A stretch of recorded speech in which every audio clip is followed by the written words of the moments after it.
நீங்கள் வெஸ்டர்ன் மீடியாவை பார்த்துட்டு நிறையா இன்ஃப்ளூயன்ஸ் ஆகிறாங்க.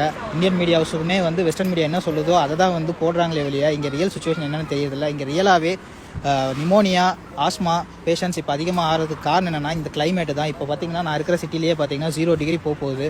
ஸோ இந்த கிளைமேட்டில் டிசம்பர் ஜனவரியில் இப்போன்னு இல்லை, நான் வந்து 2013 சைனாவில் இருக்கேன். எப்பயுமே டிசம்பர் ஜனவரி பிப்ரவரி மந்தில் நிமோனியா வந்து கொஞ்சம் அதிகமாக தான் இருக்கும். அதே மாதிரி இன்ஃப்ளூயன்ஸான்னு சொல்கிறது, ஃப்ளூ, இது எல்லாமே நார்மலாகவே அதிகமாகும் டியூ டு கிளைமேட் சேஞ்சஸ் தான்.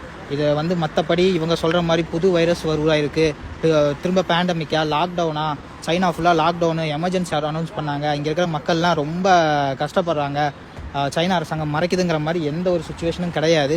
நீங்கள் உண்மையான கல நிலவரத்தை பாருங்கள். இந்த யூடியூப்பில் உட்காந்துட்டு தமிழில் இந்த சைனா வந்திருக்கவும் மாட்டாங்க, வந்து பார்த்துருக்கவும் மாட்டாங்க, அதே மாதிரி இங்கே என்ன நடக்குதுன்னு தெரிஞ்சிருக்காது, சும்மா அடிச்சுடுறது இஷ்டத்துக்கு.